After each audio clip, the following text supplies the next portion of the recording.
Welcome, trainers, to the grand finale of Season 2. We've battled across Johto, taken down the protagonists of the last generation, and beat our respective games. My name is Chris. I was the last trainer, and I played Pokemon Crystal. I'm also joined by my two fellow co-hosts. My name is Sean, and I was the Fire Breather trainer, and I played Pokemon Gold. And my name is Dustin. I was the Gentleman trainer, and I played Pokemon Silver. And we are known as the Trainer Trio. This episode, we're looking back at what made Generation 2 legendary, comparing it to our Kanto adventures, and most importantly, deciding who truly mastered Johto. So in this episode, we're going to do a off-script and a little bit of pre-scripted conversation as well, just like we did at the end of last season. And yeah, just as we mentioned, go through our thoughts and opinions of all things Johto and Generation 2. Opinions on Generation 2? I can't wait to share. All positivity, I'm sure, of course. We were definitely looking forward to playing this one, definitely towards the end of the last generation. And I'd say I did have quite some fun. This is my first time playing through Generation 2. It was pretty cool seeing all the new Pokemon, but it was a little bit grindy. Yeah, I agree. I don't think I'd ever completed Generation 2 until playing it on the podcast. I mean, I've played Johto, and I think Sean is the same. We've played Heart Gold and Soul Silver, but we have never played the Gen 2 game specifically. Can't wait to hear them, Chris. So before we go into our thoughts and opinions, we have to do some stats, our last Pokestats of Season 2.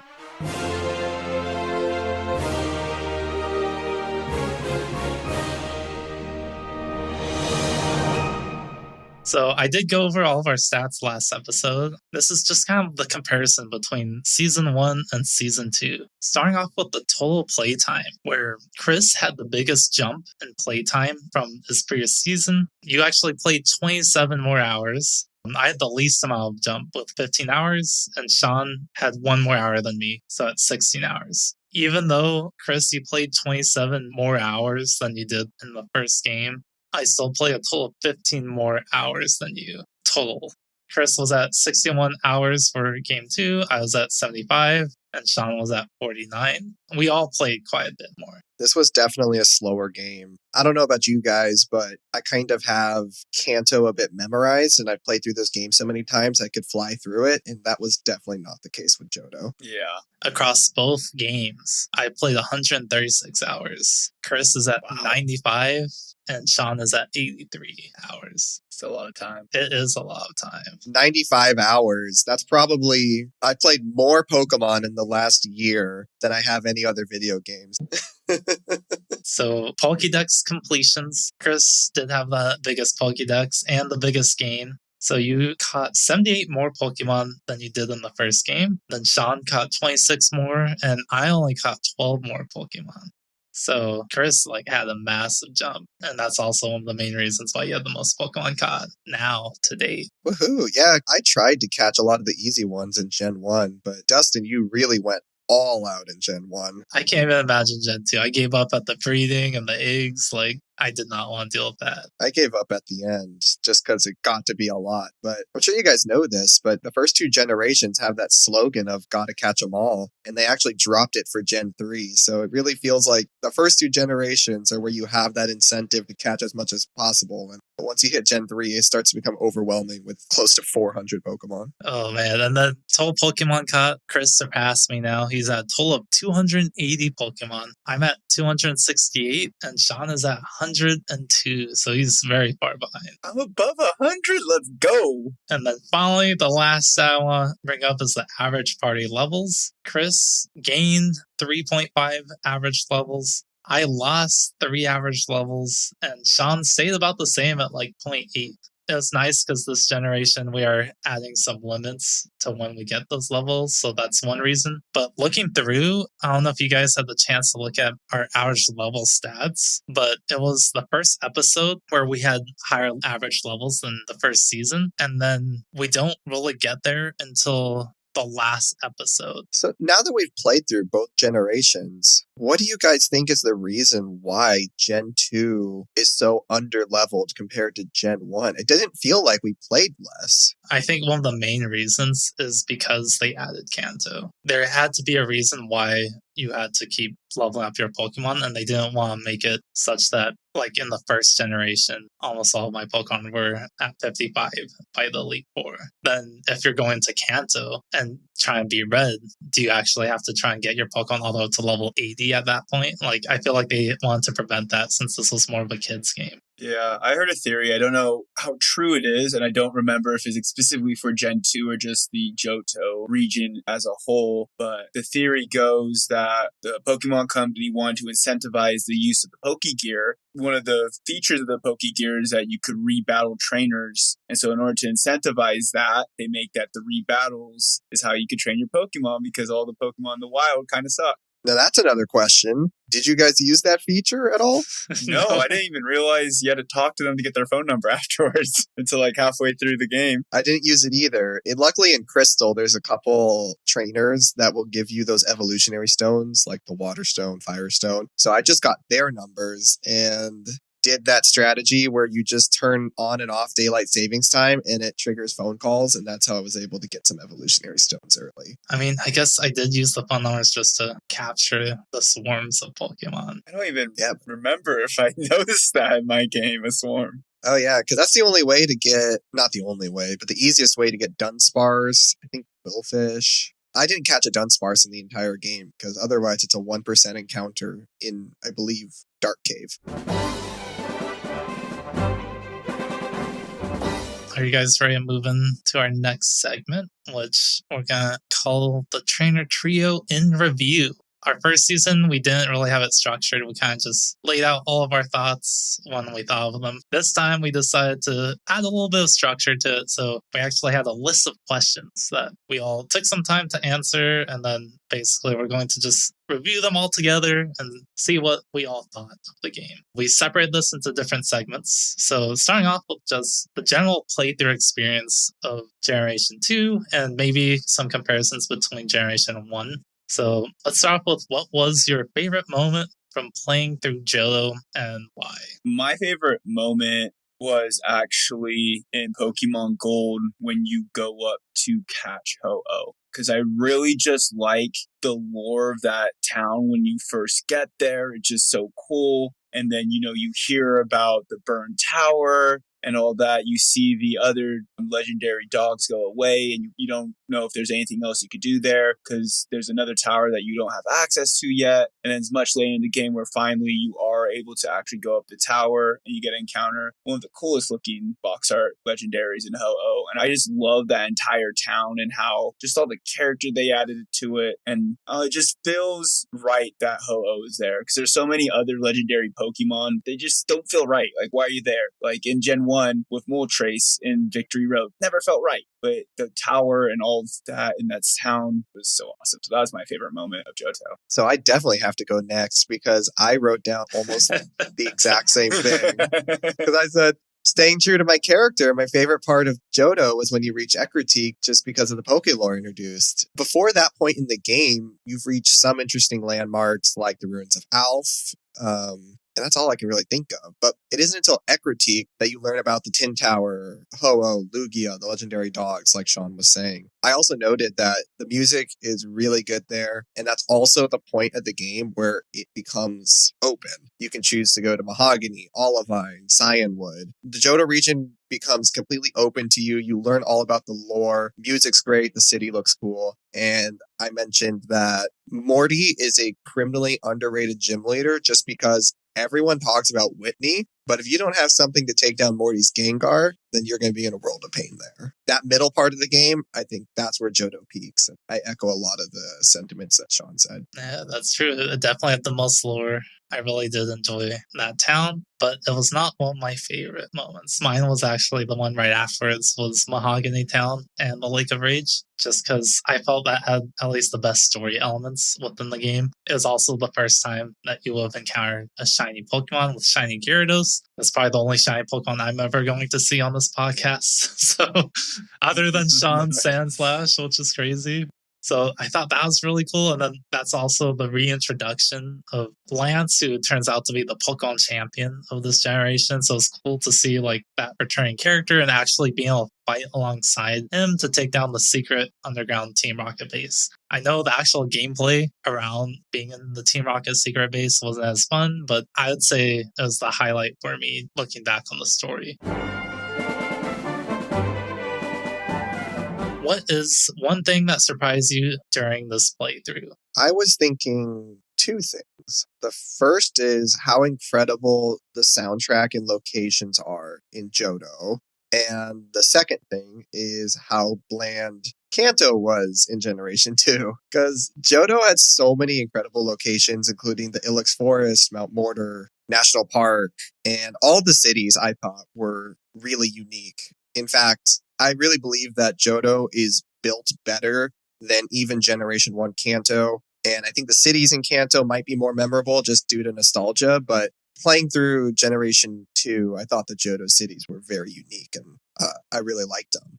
But to my second point, Gen 2 Kanto is just so awful. It's a rush job with such low-level Pokemon with nothing interesting and no characters or anything. And people always say how this is the peak post game. We got a second region. Like, we need to go back to what Gold and Silver did for a post game. And after playing that, no, we do not. Yeah, that's very true. Makes me glad that we do not have another second region in game going forward, because just the horror of like, all right, we have to slog through this for the podcast. Yeah. For me, it was definitely felt harder, actually, even though the Pokemon levels were a lot lower in this generation versus the first generation. I felt we had a lot more difficulty. I know all of us had a couple of whiteouts, and Red as the final champion was definitely like one of the strongest trainers we've ever faced, and I really like that. I feel also maybe one of the reasons why this game was harder for us was we did add 2 new rules that we followed, which was we set the game to set mode, which I know me and Chris did not play through the first generation, but that did make it a lot more difficult and really had to make us strategize, especially against the gym leaders, because our second rule that we had was we had to bring in the same number of Pokemon as gym leader. And I really enjoyed that because it really was kind of like a pick and ban phase where we really had to think like, all right, what Pokemon do they have? Let's try and bring in a team that could really work well against that. So just the difficulty kind of surprised me there. Yeah, I'll second that. Yeah, it's strange how in this generation that some of the hardest gym trainers you fight are widely considered the gym trainers 2 through 4. You know, the midsection and not the last trainers, because like Bugsy, Whitney, and Morty is a gauntlet right there. And I'm sorry, but after that, like the rest of the gym leaders aren't that bad, and even though you're supposed to be better, but it's strange. For me, the biggest surprise that I had was funny because you kind of both mentioned this in what you guys were saying, but just how low level all the Pokemon are in this game. I've heard about it, and you know, to a degree, I knew about it when I played Heart Gold because it still had that same issue, but not as bad as in Gen 2. It's kind of sad because it got to the point where even if I wanted to add a new cool Pokemon that I found, it just wasn't worth the time and effort because it was 20 levels below my starting party. It just wasn't worth it. And so it's very sad. I wish they found a better way to maximize all the levels of the Pokemon and to bring it up and balance it better. But, you know, they're still trying to find their stride. It took me a while to level up that Murkrow, that icon Kanto. Press you did. That's the reason why I got 75 hours. And what, you get a Larvitar at the last second of the game when you have to face a trainer with level 80 Pokemon? Moving on, what's one change in Generation 2, kind of like Hell Items or Day and Night Cycle, that really enhanced your experience? And I could go first. For me, it was one of the things I really enjoyed was if you add Bill to your phone number, he would actually give you a call and you know when your Pokebox was full. And I know in the first generation, we did not have that and actually lost some Pokemon because of it. So it's nice to have that notification that, hey, you have to go to the Pokemon Center to change your PC. Just you wait to the next generation where we don't have to worry about changing the PC. I can't wait. That's the real Pokemon hunter's dream. Yeah. I guess for me, I listed quite a few things that I really liked for change-wise, and it all is just stuff that helps us bring us closer to the modern Pokemon. So I love the advent of held items, the split of the special stats, so now there's a special attack and special defense, and then also just the two new introduced types being dark and steel type. All of these are stuff that people playing Pokemon would even realize didn't exist in the beginning, just because it's so ingrained to the fabric currently and how the game is played that I just really enjoyed, and because it really ups the battle aspect of Pokemon, which if everyone knows, that's my favorite part. Yeah, I completely agree that it feels like Generation 2 is the leap, not into fully modern Pokemon, but is 90% there, especially compared to Generation 1. The held items, it's a pretty normal thing for most RPGs, but we have to give them some credit for introducing that idea that's pretty much stayed the same throughout the entire franchise. Breeding, easy concept to learn, and it's a nice deep concept to master where you can breed your Pokemon to get special moves and stuff. They really did a great job in adding all these features. But some things that I could maybe do without, I don't think we needed baby Pokemon. I don't understand what that was there for, other than to teach breeding, but I don't think that was necessary. And I'm surprised none of you guys talked about the day-night cycle at all, because I feel like that's a huge feature that was implemented that was so important to the game. I don't know how I feel about it, because it's really cool, and I'm sure if you're a kid, it's amazing. But as a close to 30-year-old adult with a full-time job that cannot just play Game Boy whenever and wherever, it made it really difficult to discover new things, because I was either playing Saturday morning or 9 p.m. at night. So all that day stuff I couldn't get. But I think it's a cool concept and feature that was not meant for someone like me. So I'll give it some credit. Yeah, talking about the day-night cycle, I think there was an episode where Sean mentioned there's a police guard that you can actually battle if it's nighttime. And during the episode, no one was actually battling him because we were all just playing during the day. Moving on, which trainer gave you the toughest challenge? So the toughest challenge for me was, funny enough, Chris already mentioned him, Morty, because I remember Morty wiped me out because of the Gengar. I could cop out and say Red, because that's like very, very difficult battle, but just for the time being, I'm going to stick with Morty. Typically, if we played this again, I likely would probably say Whitney most times, but just because I had Onyx that really saved me during that Whitney battle, it wasn't as difficult as I had thought, but yeah, no, Morty takes the cake this time around. Yeah, I think you're the only person who didn't white out to Whitney. I got lucky because of my Onyx. Funny enough, I also wrote down some notes for this, and I put obviously Red, but if we're not counting him, I just wanted to give credit to the first 4 gym leaders because none of them are pushovers. Faulkner has an evolved Pokemon with 2 moves that get stab. And at that point in the game, you probably don't have anything to deal with flying types yet, unlike the traditional rock type gym that you're normally going to see as the first, where you probably have a water or a grass type. Bugsy has a Scyther, which has a 500 base stat total. I looked that up, and that's the same total as Politoed, Ursaring, Gengar, Alakazam, Houndoom, and Heracross, and is more of a base stat total than Miltank. That blew my mind that this Bugsy's the second gym leader. Yep. Yeah, and he has such a strong Pokemon. Of course, it doesn't have the moveset of Miltank, but it can set up Fury Cutter, which completely killed me and whited me out. And then we mentioned Whitney, we mentioned Morty. Those were great gym leaders as well. So toughest challenge was just the first 4 gym leaders. I'm lumping them all together. I also, in my notes, said other than like Red and Lance, because Lance was troublesome for me. It would have to be Whitney for me. You could really tell with last episode when I was just battling you guys, one of my biggest weaknesses was normal type Pokemon.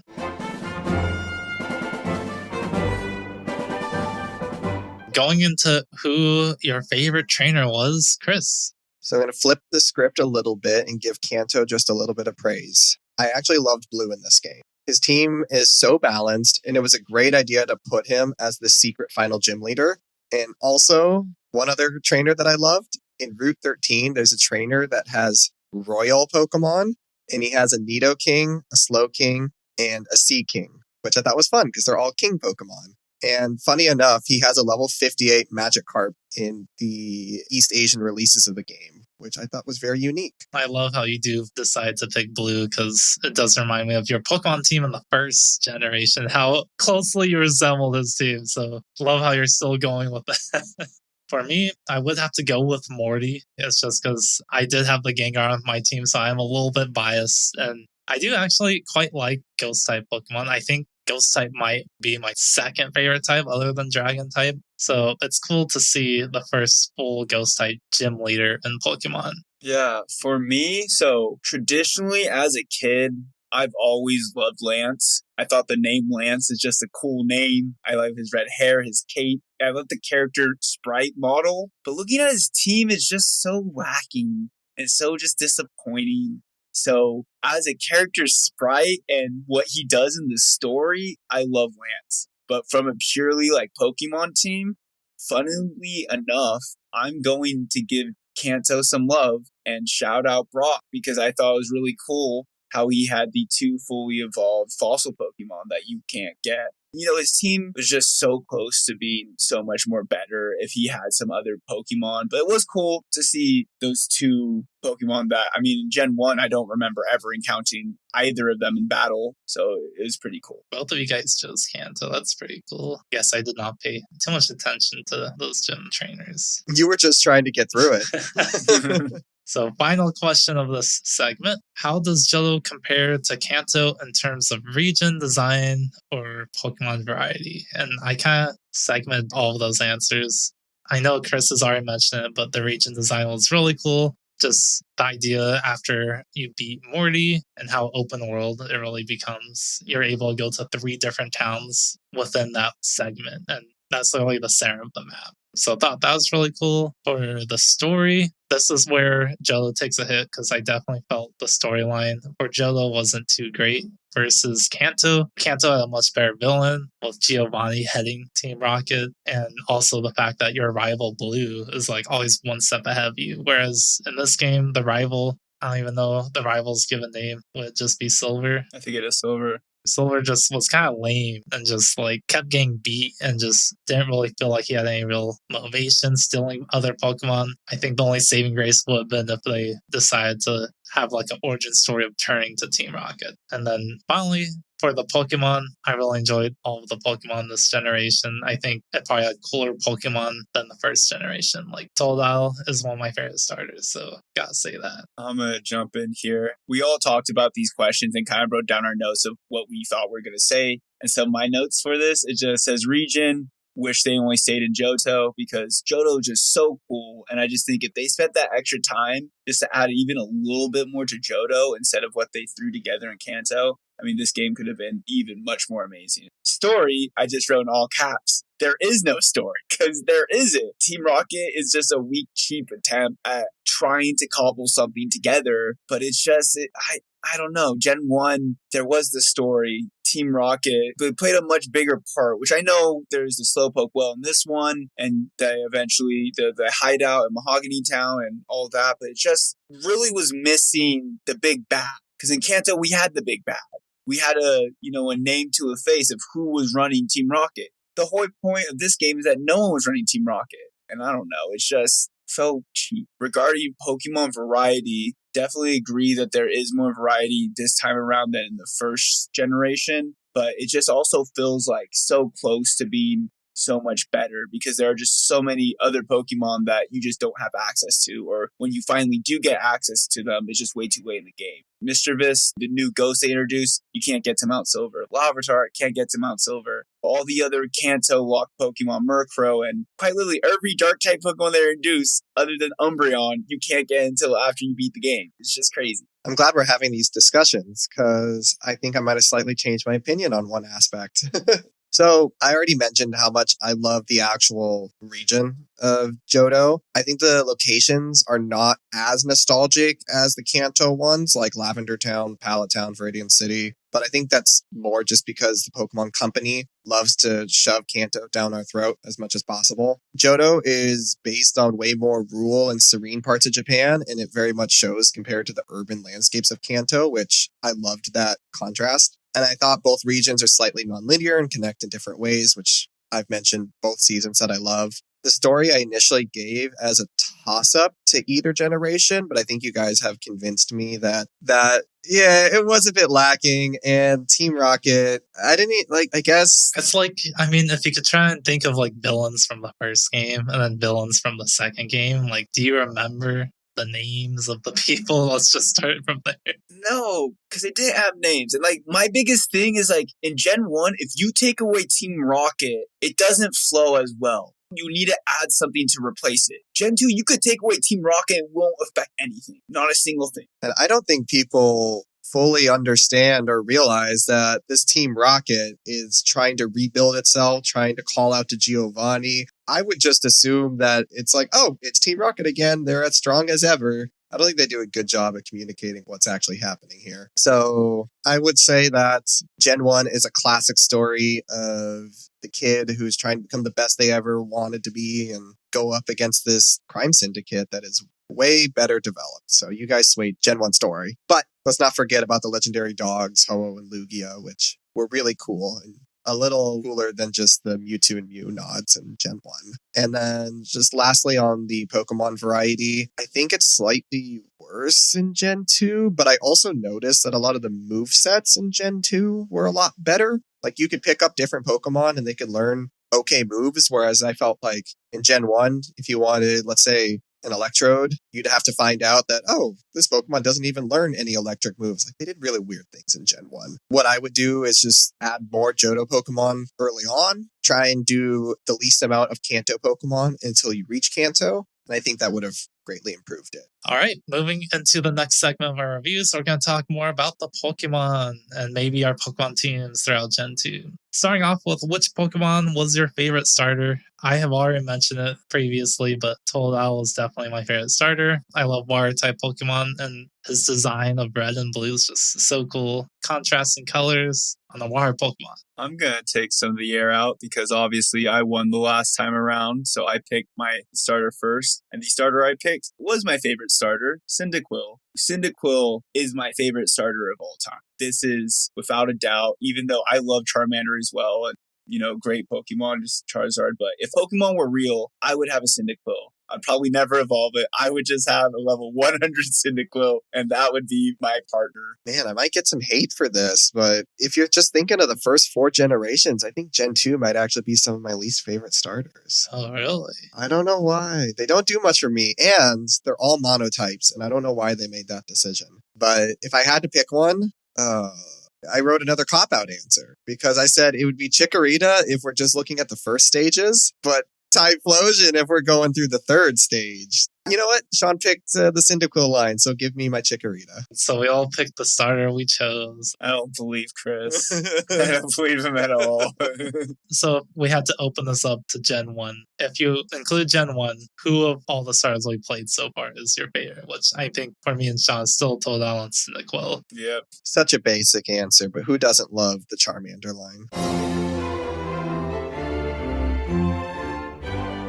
So moving on to our next one, what Pokemon introduced in Generation 2 was your favorite introduction? And this can even include Pokemon that we haven't even encountered yet, because we still didn't even capture or see all the Pokemon. I thought long and hard about this. So my favorite Pokemon introduced in Gen 2, I put down Sudowoodo. It's fun. It's a rock that's pretending to be a tree. It's dorky, and its name literally means a sort of wood. Sudowoodo. But I did put that if we're talking design, I love Houndoom and Steelix. They're peak Generation 2 Pokemon designs, but if I have to pick one, Sudowoodo. That was a good choice. I remember my Lieutenant Banyan. He was fun. For me, I guess you probably wouldn't see it coming, but I think one of the coolest new Pokemon was one that none of us talked about really or encountered, Scizor, which is the evolution to Scyther. And I know in other games I play with him, and he's so cool to have. Like, how can you make an insect with knives as hands even cooler? You give him like little choppy bits. For Scizor, the only thing that sucks is that it was a trade evolution, which is one reason why I didn't capture him. Like, if we could have gone Knives earlier, maybe I could have had him on the team, but maybe that's a future edition we can try and do. I think Sean proved you can get the metal code early. Well, I'm not doing that. It was not worth it. Would not recommend. Anyways, my second Pokemon of the Pokemon we could have encountered is actually Donphan, which I was really happy to utilize him in our battles. I guess I like quite a few different Pokemon types. The ground type is also a Pokemon type I really enjoy. I also really like the design of this elephant that can roll around, which I think in some of the later games, you could actually see him perform the rolling, which is just so cool. It really is. For me, this was a very hard question because I have been very vocal of my support of Gen 2 Pokemon designs. I could honestly name like 5 or 6 Pokemon introduced in Gen 2 that to this day, I will try to keep in my Pokemon team. Unfortunately, for as many iconic Pokemon designs there are in Gen 2, there's that many of, oh, why doesn't this Pokemon evolve? That we see in Gen 2. You know, it was very hard for me to pick only one, but having to pick one, I have to go with one of my favorite of all time Pokemon, Tyranitar. He's Godzilla. He's Godzilla. And it's just so powerful to this day, still a powerful Pokemon 20 something years later. And great design. Just so sad that we couldn't really use him without, to the very end of the game. Tyranitar is capturable in Pokemon Coliseum, which trades to Ruby and Sapphire. So maybe we'll have to play that. I'm just looking forward to when Sean eventually adds him in one of the future games. It has to be easier in one of the future games because I know that's going to be one of your, what do we call it, Pokemon MVPs. It will be. Whenever that happens, that's just already chalk him on the Ultimate Team. So looking back at all of your Pokemon teams, was there a strategy or team choice you regret, and how would you approach it differently? So I actually have a couple of regrets throughout the season, especially since I am losing the full championship to Chris. One of them was definitely trying to use Heracross on my team. I heard from you guys it was a pretty strong Pokemon. I was like, okay, let me try and use it. But I'm not really a flying type trainer, and then add Bug on top of that, and I have no idea how to really utilize him. I think once I started adding him on my team was when I started losing more consistently, which I did use him in 2 of our battles. Also, in the game, one of the biggest regrets was using the Master Ball on Murkrow. I could have easily used that to capture one of the legendary Pokemon, but that was just an accident. I didn't even get to see a lot of action. That last battle did not go well for me. And I think I definitely should have kept Sudowoodo more. I think he was pretty strong on my team, but after that Olivine episode where I had a full team of water was when I decided to trade him out for Heracross. I think that's when it went downhill for me. For me, it was kind of hard to pick because even though this season didn't go my way for the battles, there wasn't a lot I regretted. I mean, the one thing I guess was more so for our battles was how often I used Onyx. I'll get into this, but I've said it multiple times. In the actual game itself, Onyx was a stud for me. He was, like I mentioned, for Bugsy, MVP, Whitney, MVP, and he was doing a lot of good work. And then I would take him to your guys' battles and instantly get one shot and not be able to do anything. And it was just so sad. But like I said, during the actual run itself, he was very useful. Building upon that, my biggest regret is my team for the very first battles that we had. I had a Cyndaquil and an Onyx. And of course, both of you guys had a water Pokemon, so I instantly lost. There wasn't even I don't even think I did much damage to either of you two. It was 2 rounds for Chris and 3 rounds for me. So like that already set the standard of what to expect for this time around. So I don't want to say that my regret was having the Onyx, but I think it was just using him in our battles so often. Do you guys think there was any Pokemon on my team that I regret? Yeah. Let me think. Oh, it must have been your Ursaring, right? Yeah, it's all about defense.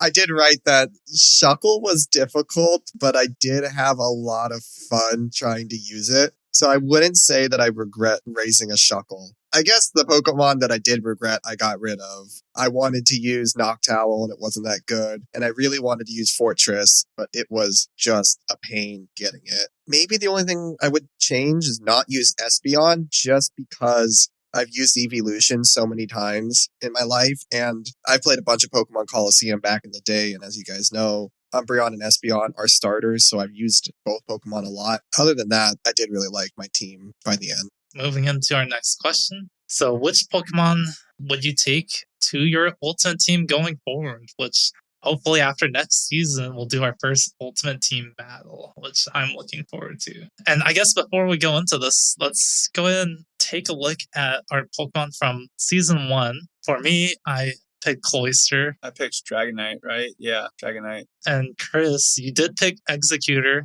Do you want to keep him? Oh, that's a keeper. That's a great Pokemon. Got it. Just wanted to confirm. Going into Season 2, our picks from our current Pokemon teams, who we would like to take going forward. Let's start off with Sean. For me, this was also another very hard decision. And so I'm going to break it down for you guys. It came down to 3 Pokemon that I think were the standouts. I'll just say the first one, just I have to get it out of my chest, like Typhlosion, clearly just because Cyndaquil is my favorite starter. During the actual playthrough itself, he wasn't amazing. I think he was really held back by the fact that, for me, he didn't learn Flamethrower. I don't know if he learns Flamethrower in this generation. If he does, it was at a much later level that I didn't get access to. So I was relying on him having to use Flame Wheel and then sometimes even just using Return because it'd do more damage in some situations. So that is a little knock against Typhlosion. But end of the day, still one of my favorite starters and favorite lines of all time. So he was one consideration. Second one, kind of touched upon this, is Steelix. Because in the actual game itself, even as an Onix,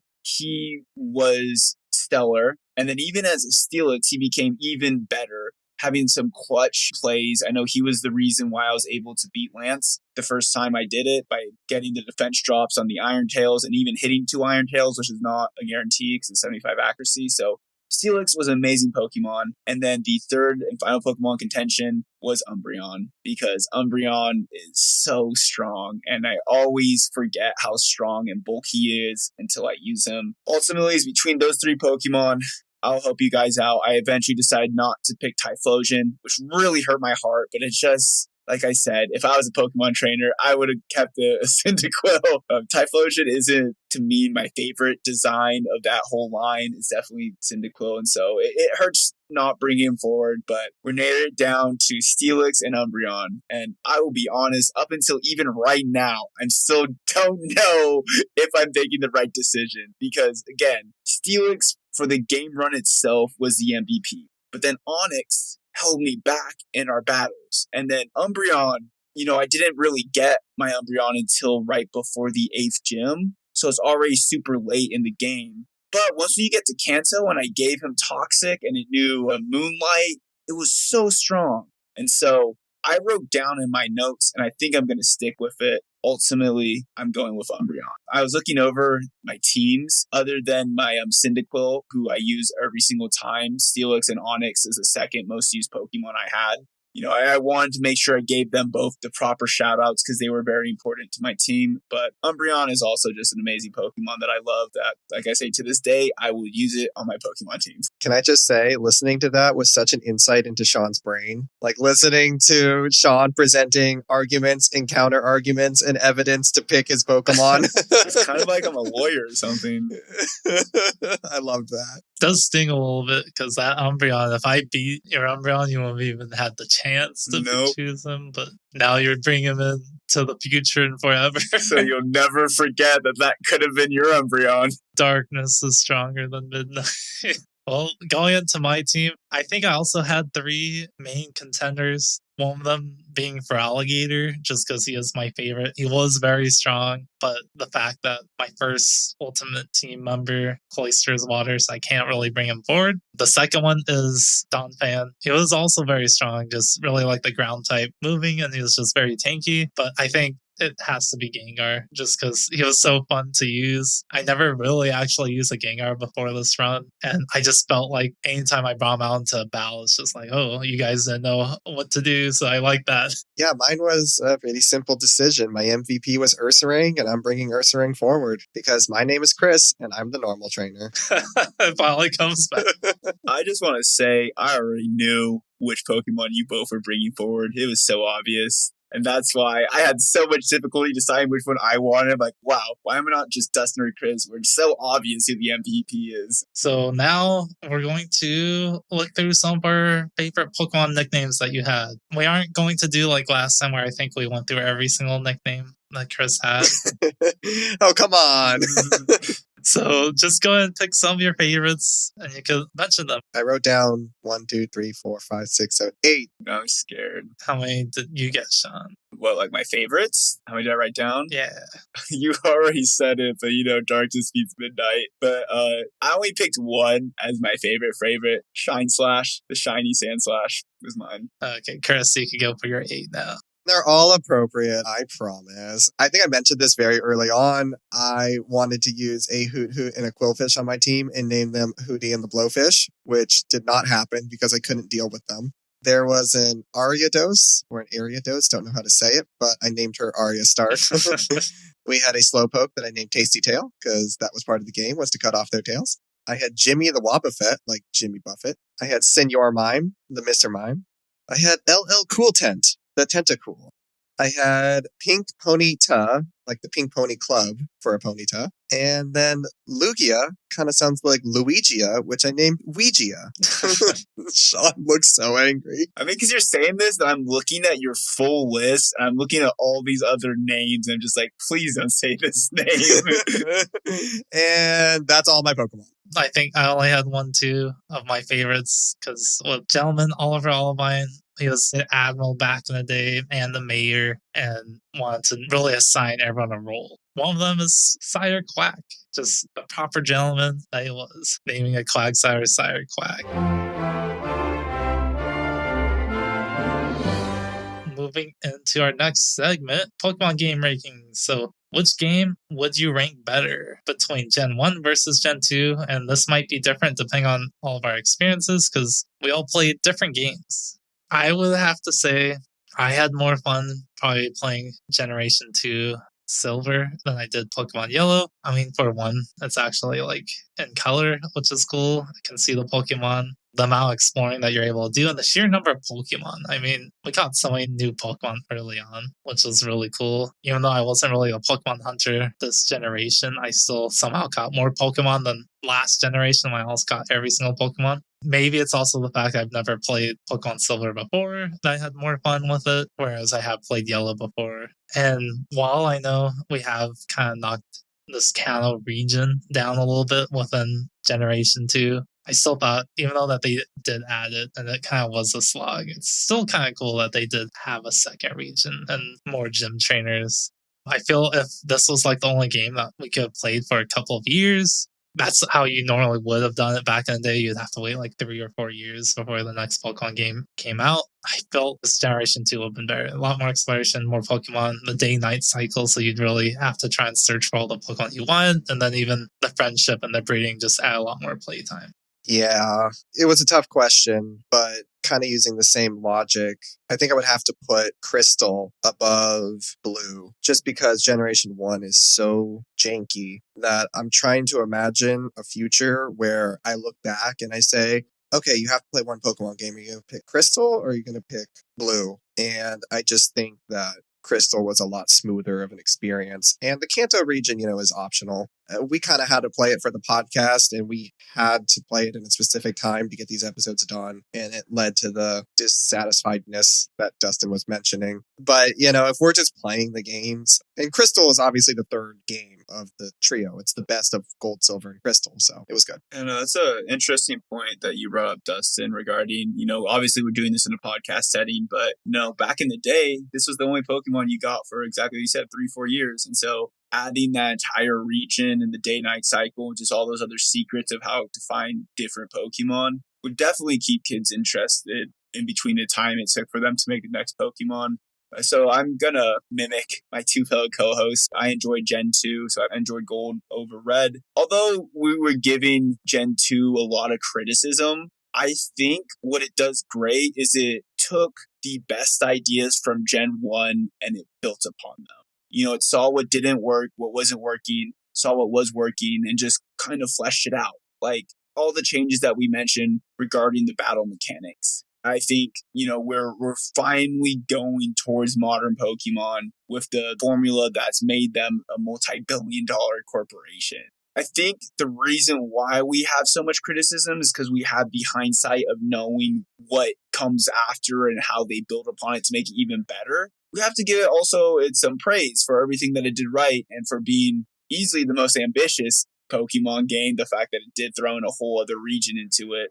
something that hasn't ever happened again. So they were onto some stuff. But again, I feel like there's good ideas, but just weren't fully executed to the best of how they could have been. It'll be interesting to see at what point will the next new game actually be lower down in the rankings. Because I have a feeling I'm going to like the next game more, but who knows? It might just be because of nostalgia. All right, moving into the last segment of our review session.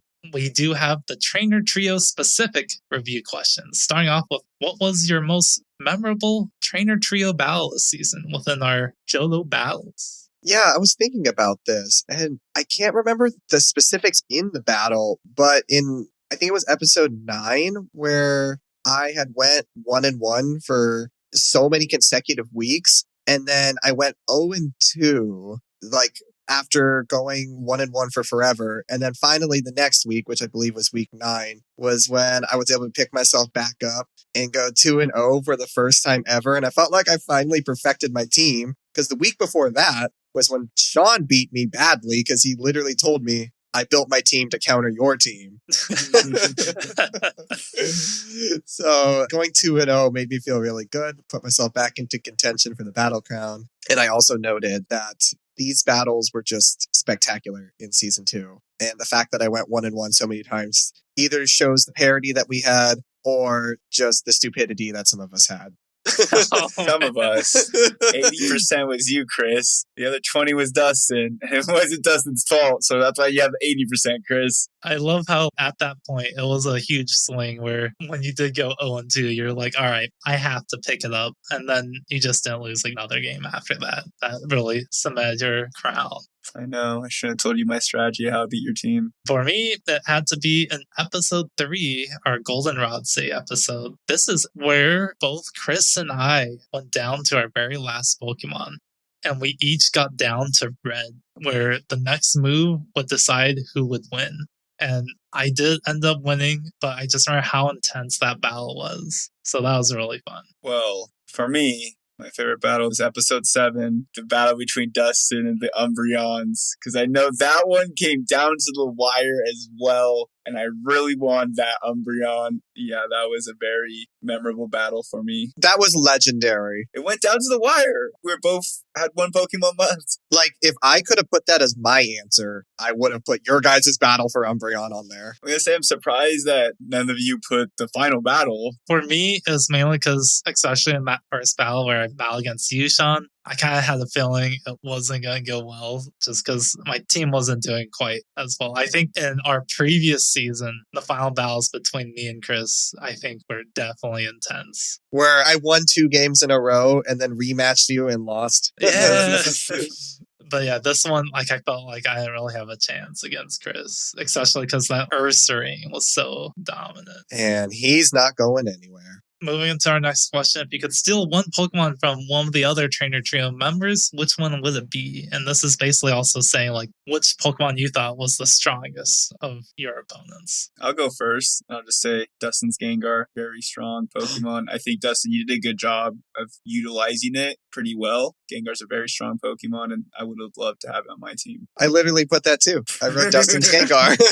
I said I haven't used a ghost type yet, but that made me really want to. Now it's up to me. I'm going to have to choose. If I had to pick one iconic Pokemon, I think for me, it was actually from Chris's team, which was Politoed. Because I think you had Poliwag starting out in your first... Well, both of you guys had one Pokemon that you started out and carried all the way through that wasn't the starter. Sean with the Onix to Steelix, and then Chris with the Poliwag to Politoed. So you both actually had 2 very iconic Pokemon. But I am the water type trainer. I've actually never used a Politoed, and seeing Chris use him, and like, he was actually really strong. So I would probably steal that.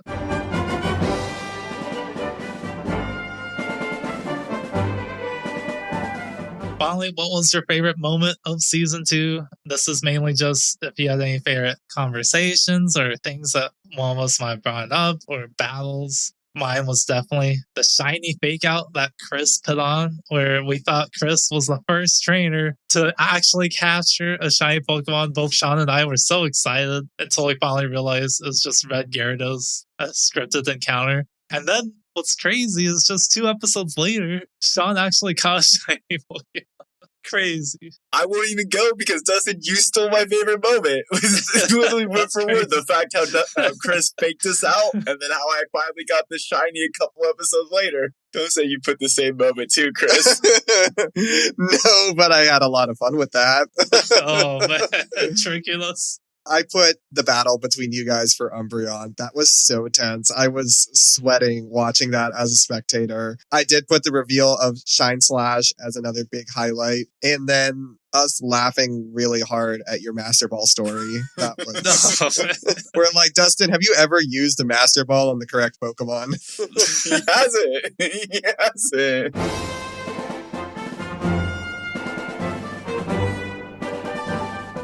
We just completed our review recap. Now we can crown who the best of the trainer trio was. And we have a couple little crowns for each trainer trio. Starting off with who the Pokemon Hunter was, and that was Chris. Just to recap how many Pokemon he caught. He did capture a total of 179 Pokemon, which was almost 50 more than me. So that was really good. And Chris was also the first trainer to get to 100 Pokemon in this generation. So kudos to him. And then also the Pokemon champion was also Chris, who won the Johto Vs. And we do have a fun little title, which is the Quizmaster, which Chris also won.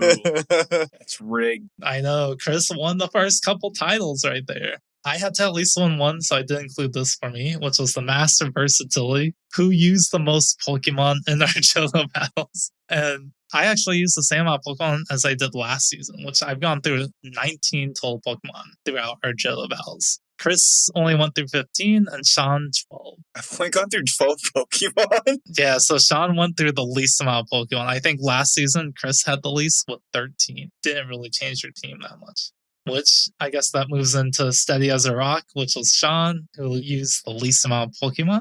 Iron Will Trainer, which is the trainer who had the least amount of whiteouts, which is Sean. Going forward, we will have to keep more track of these so we can really iron that out. And then the Comeback Kid, for the trainer who whited out the most but never gave up, because every trainer knows it's not about how many times you white out. It's about how many times you heal up and get back up, which is Chris. So Chris had the most whiteouts, but he also ended up coming back to take the championship. Thank you for those kind words. Kind of on the same vein as the Pokemon Hunter, the Roaming Legendary Hunter, which Chris caught all the legendary dogs. I believe he caught every legendary except for the mythical one. Yeah, every legendary that you can catch. And then with that, we do have one last Pokedex highlight, which is the mythical Pokemon Celebi. Number 251. This is the time travel Pokemon, and Celebi's Pokedex reads, when Celebi disappears deep in the forest, it is said to leave behind an egg it brought from the future. So very cool that they introduced a time travel Pokemon, just sad that you can't really encounter it normally. There's not even a way to get it through outside means. I looked up ways to try and get Celebi on the legit cartridge, and our best bet would have been to play it on the 3DS, which we were not doing. So, oh well. All right. And then we have the Shiny Hunter, which Sean was the first trainer to capture a real shiny Pokemon. And then we have the prophet of the podcast, who made the best prediction about the podcast. And that actually went to me because I did call out early on when we first said there was going to be shiny Pokemon. I mentioned that Sean would be the first one to capture it. And then we have one final one. Who was the cheater of the podcast? And this went to Chris. Of course. Because in episode 9, he brought in 6 Pokemon when he should have only taken 4. So he had to choose which 2 Pokemon to remove. I think I forget what it was, why I had those in. Oh, that's because you needed a Pokemon with an HM, right? To get to that. I was like, I only used like 2 of them in battle. What does it matter? Because both Sean and I had to take in Pokemon that utilize those HMs. All right. And then do you guys have any predictions for season 3 of the Trainer Trio? Who's going to be number 1? Who's going to capture the next shiny Pokemon? Statistically speaking, I should not have gone the first shiny. You guys played so much more time. I think in the Gen 3, it's going to be one of you guys who would encounter a shiny. But for whatever reason, I think one of you guys are going to encounter it and you won't be able to catch it. Wow. Okay. My prediction is going to be Chris is going to white out more than 4 times. Dang. Over under Chris whiteouts. So much faith in me. Thanks. Last but not least, Chris, predictions. My prediction for Gen 3 is that Sean will keep pace with the playtime of me and Dustin. Because I feel like Sean is normally the speedrunner. He plays the fastest of us all, and I think he'll be enjoying Gen 3 so much that his playtime will be comparable with ours, and he will not have the quickest playtime. Did I have the quickest playtime in Gen 1 too? You did. Oh, wow. Barely, by like 10 minutes. I mean, that's a safe bet because you're basically betting that he's going to play more than you, Chris, because I have so far played more than both of you guys. Chris, would you like to take us into the other segment? So, for all of those who do not know, when I was growing up, I used to have a subscription to Nintendo Power Magazine. What's a magazine, you may ask? It's like the internet printed on paper. What's the internet? Shut up. So, obviously, I was probably too young to be receiving Nintendo Power when these games were coming out because we went over that Gold, Silver, and Crystal came out between 2000 and 2001. But I've been in a kick of buying old Nintendo Powers off of eBay, and I got a October of 2000 issue that came out just what looks like a couple months after Gold and Silver. And I just wanted to highlight a couple things I thought were interesting, which, for one, there's a section called the Poke Center where they said we've almost completed our mission to bring you the English names of Gold and Silver Pokemon. We'll reveal the last 8 names next month, but for now, feast your eyes on these 8 Pokemon. And they list off Ursaring, Yanma, Tyrogue, Politoed, Lantern, Quillfish, Xatu, and Smoochum. And at first I looked at that and said, the game came out months ago. What are they doing? And then you kind of remember the internet really wasn't a thing back then for playing these games. So unless you encountered these Pokemon, which some of these like Tyrogue, Politoed, and Quillfish, you don't find them as often in normal gameplay. So I thought that was actually really interesting that there were probably kids who put 50, 75, 100 hours into these games, but never knew all the Pokemon because they weren't on the internet. I just thought it was really cute because they have a section called the Poke Chat. One question would have been so useful for you guys is that I picked up the red scale at the Lake of Rage near Mahogany Town. Can I do anything with it? We didn't think so. You sure can. Take the red scale over to Mr. Pokemon's house. He'll give you the experience share. And then there were other cute questions like, where is Heracross? If I leave Vaporeon and another Pokemon in the daycare, will Eevee hatch from the egg or will it be Vaporeon? Just little basic questions that you couldn't find on the internet. And the last thing that I want to mention is that this Nintendo Power specifically has an ad for Walmart. They have an ad that shows a bunch of games that you can purchase, 2 of them being Pokemon Gold, Pokemon Silver. So to my 2 fellow co-hosts at Walmart in October of 2000, how much did Pokemon Gold and Pokemon Silver cost? I'm going to say under $20. I am going to say $12.99. So the cost of Pokemon Gold and Silver at Walmart at the time was $27.88. Oh. And if you plug that into an inflation calculator, that comes out to $51 in today's money. I wish there was a comparable stat because there's no more handheld games. So modern games are now selling for $60 to $70, but handhelds were always cheaper. So I don't know if that's a lot of money or not for the game. Anyways, that's it. I'm having a lot of fun reading through these Nintendo Power magazines, and I encourage everyone to buy this physical media and have a little time warp of yourself. Thank you very much for that, Chris.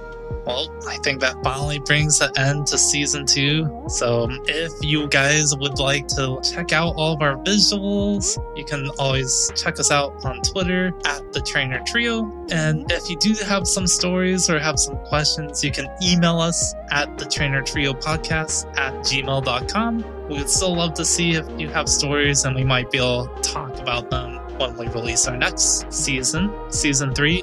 We are recording these episodes seasonally, so There might be some time before the next season comes out, but the main reason is to give us a lot of time and not really have to stress about this because we have full-time jobs. It's quite a lot of work to play the game and record and then edit everything. So just give us a lot of time for that. Otherwise, this has been Season 2 of the Trainer Trio. As we bid farewell to the second generation of Johto, we look forward to seeing you trainers in the next region of Hoenn in our next season. I have been Dustin, the once Pokemon hunter, now retired gentleman trainer. I have been Sean, the once Pokemon master who has lost his crown. Will he regain it? Tune in next season to find out. I have been Chris, the host and the current Pokemon champion, who is eternally grateful that you guys are listening to our podcast. And the Pokemon hunter. And the Pokemon hunter. We have been the Trainer Trio, signing off for the last time from Season 2, the Johto region. Can't wait to catch you in the Hoenn region, trainers. Yeah, I hope you guys like water. Boom, Season 2.